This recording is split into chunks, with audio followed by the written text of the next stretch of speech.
Hoje, 27 de novembro, é o Dia Nacional de Combate ao Câncer. E esse dia especial tem por finalidade a conscientização da população a respeito dos riscos e das formas de prevenção contra o câncer.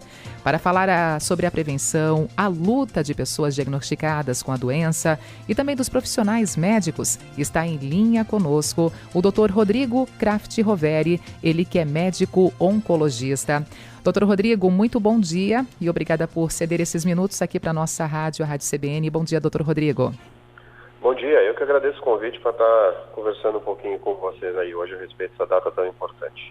E nesta conversa, eu pediria para o senhor colocar aqui para a gente quais as formas mais simples de prevenção contra o câncer. O que é falar de câncer nos dias atuais, envolvendo inclusive esse avanço da própria medicina, doutor Rodrigo? Isso é uma pergunta bem pertinente, né? A primeira coisa que eu sempre pontuo para os meus pacientes é que o câncer não é uma doença só, né? Então a gente não tem que imaginar o câncer como sendo uma única entidade, digamos assim, né? Na verdade é que são muitas doenças diferentes, com tratamentos diferentes, prognósticos diferentes, idades de aparecimento média, digamos assim, completamente diferentes, mas que têm todas elas uma raiz em comum, né? Que é uma célula que acabou se diferenciando, acabou virando uma célula doente, que a partir daí cresce 2, 13 e forma todo um tecido doente. Mas se a gente pensa no contexto de um câncer de mama, né, biologicamente completamente diferente do câncer de pulmão, diferente do câncer de próstata e assim por diante, né?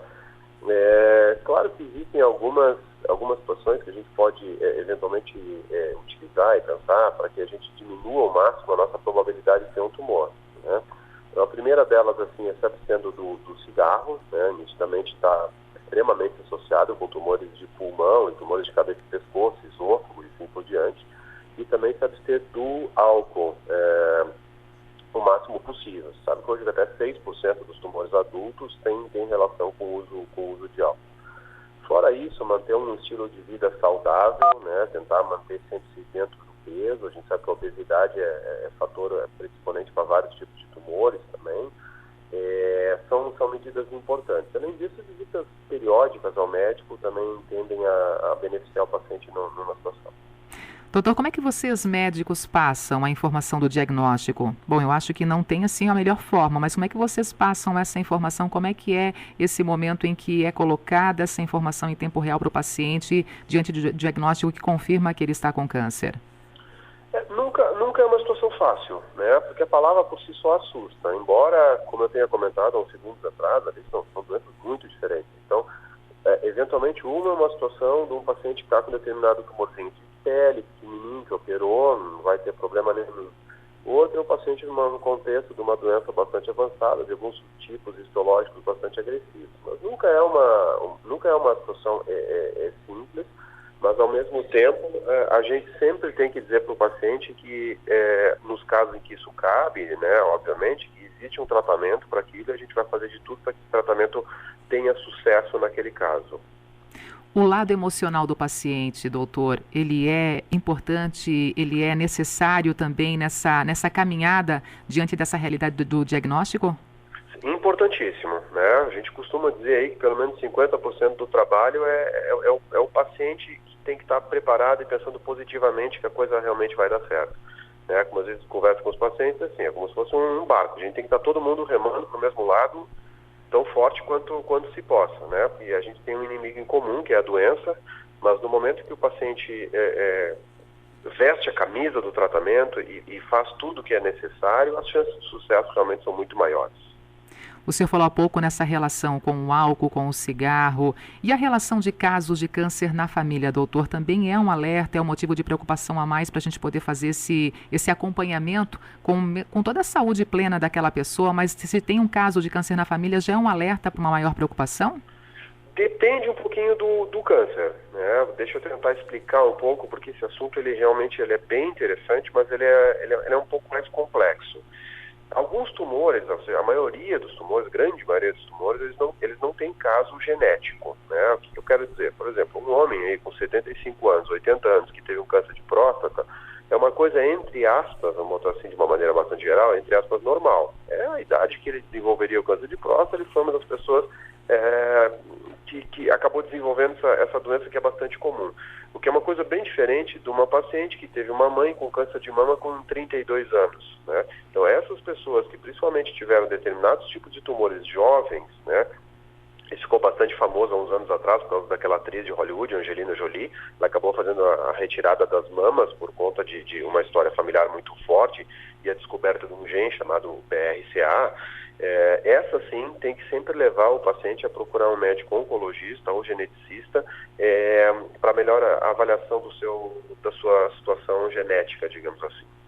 Existem exames realmente genéticos que podem traçar mais ou menos o caminho desse paciente pensando no futuro, mas muitos pacientes até desconhecem esse tipo de exame hoje, essa evolução da própria medicina. O senhor, como médico oncologista, recomenda que o paciente procure, solicite para o seu médico, quem sabe, um rastreamento genético para ver um pouquinho mais os próximos passos dessa pessoa?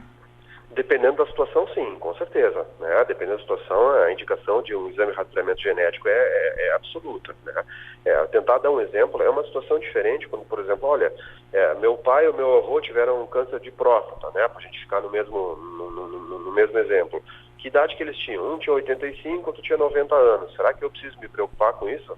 A resposta é muito provavelmente não, né? Que, como eu comentei, é basicamente normal, entre aspas, um paciente já com idoso desenvolver um câncer de próstata.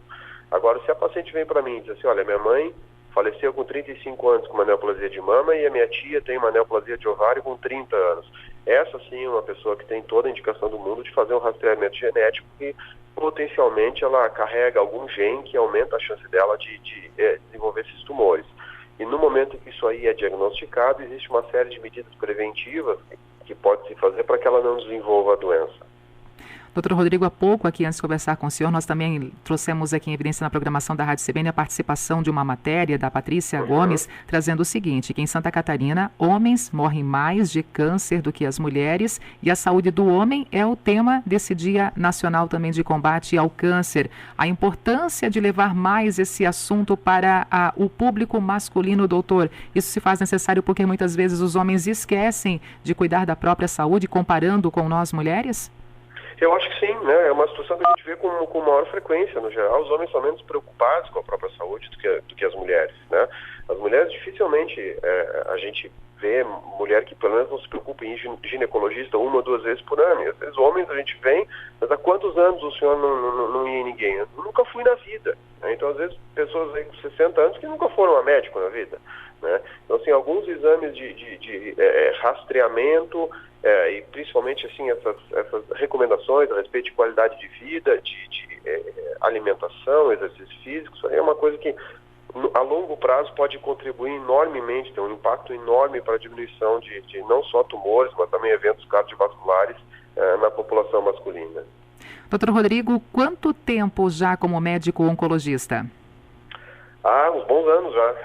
Uns bons anos. Estamos formados há quase 20, já são agora 15 anos, 16 anos mais ou menos, como médico oncologista. Eu faço essa pergunta porque eu gostaria que o senhor também fizesse agora aqui uma análise, né, descrevesse um pouquinho sobre a evolução da medicina ao longo desse seu momento como isso, né, de experiência profissional como médico oncologista, o que hoje a medicina coloca também a favor dos pacientes que têm essa realidade do câncer e também essa grande evolução para a gente poder acompanhar também essa grande preocupação e colocar em evidência, né, que nem tudo está perdido, é importante sim o diagnóstico e principalmente acreditar realmente nos próximos passos depois dessa confirmação do câncer. Não, sem dúvida, né? Sem dúvida. Isso aí, assim, para a gente botar num contexto, na época que eu me formei lá, bons anos atrás ali, né? Começamos a estudar oncologia e tudo mais, é completamente diferente. Não existe um único tratamento, não são 2 ou 3, não existe um único tratamento daquela época que a gente ainda considere padrão hoje, né? Então você mudou de uma maneira absurda.